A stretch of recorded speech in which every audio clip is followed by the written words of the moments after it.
Hello, everybody. Hope you're doing well. So today I'm going to talk about the last rate announcement by Bank of Canada for the year. It will be on December 11, and many experts believe the rate will drop by 0.5%. Because right now inflation is under the control. So Bank of Canada has a target to keep inflation between 1% and 3%. Right now it is sitting at 2%. That's good.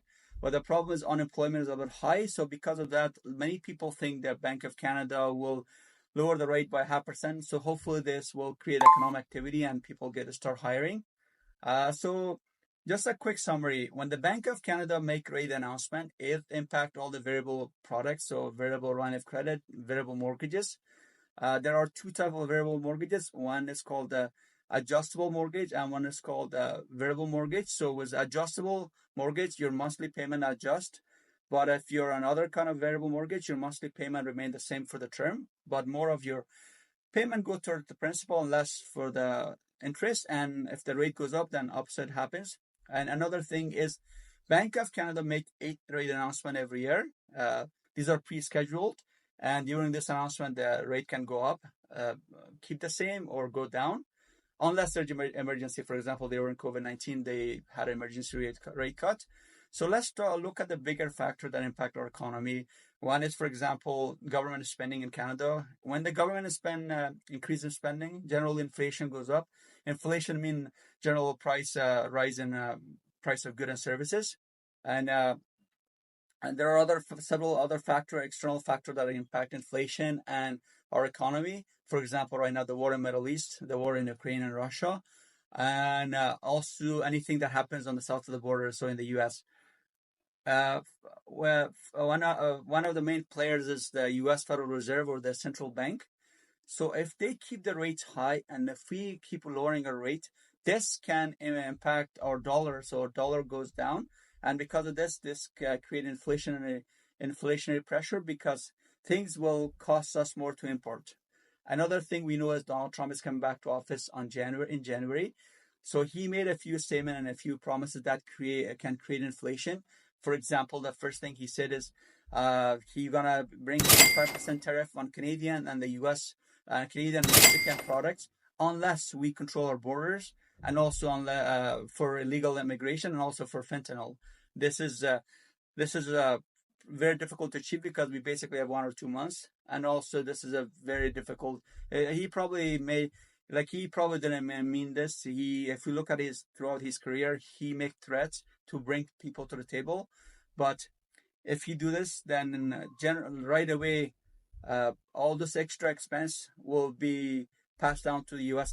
Consumers, and uh, the price goes up. Price of goods and service will go up for them, and also if he bring tariff, then uh, in Canada we're gonna lose a lot of jobs, and Mexico they can lose a lot of jobs. And generally, the protection policy such as imposing tariffs on each other doesn't help, doesn't work. For example, during Great Depression in the 1930s, U.S. Imposed tariff on many other countries in Europe, and they did the same thing. And many people believe this worsened the Great Depression. Another promise Donald Trump made was that he's going to deport millions of undocumented workers in the U.S. This is he's probably going to deport some people, but again, this is a campaign promise. He's probably not going to do it because of the fact right now their economy is doing very well. They have labor shortage in many of areas of the economy, and a lot of this undocumented immigrants they work in agriculture, service area, construction. For example, the stuff we buy on the shelf like fruit and vegetable, they come from U.S. Many states in the U.S. And if he start deporting these people, this will cost us more to purchase. It will cost Americans more to purchase. And the same thing for housing, for example, like some place right now in like such as Texas, housing prices are reasonable, but there are some places like California, they have a shortage of housing, so they need people to build those houses. And if there's not enough people, who's going to build them? We also keep in mind that many Western societies, and also many advanced societies like Canada, U.S., Japan, Germany, South Korea, Italy, they all has a population issue. What that means is the fertility rate is very low, so birth rate is very low. Uh, for example, we need about 2.1 babies per couple or per person to replace the existing population. But many societies, such as us, they produce 1.3, 1.4, 1.5 babies. So This means that we have a lot of people in the middle ages, a lot of seniors, but not enough babies, because you need a younger population to work, to pay taxes, to run the system. And there's a website called World Population Pyramid. You can go there, you can check it. It shows from 1960 till the end of century. For example, in the 1960 in Canada, the fertility rate or birth rate was about 3.6. Now it is about 1.3, 1.4. And and one thing happens, so when we have an aging population, it's also impact the society. For example, out of every dollar we pay to taxes, about 50 cents of that goes toward healthcare. And an aging population, they need more healthcare need because they will have a lot of chronic or long-term health issues. Now, another thing is, if Donald Trump, going back to inflation and economy, so if Donald Trump start deporting people, if he start imposing tariff, like I said, this will create inflation. A lot of Americans elected him because to lower the inflation, but it's going to be opposite.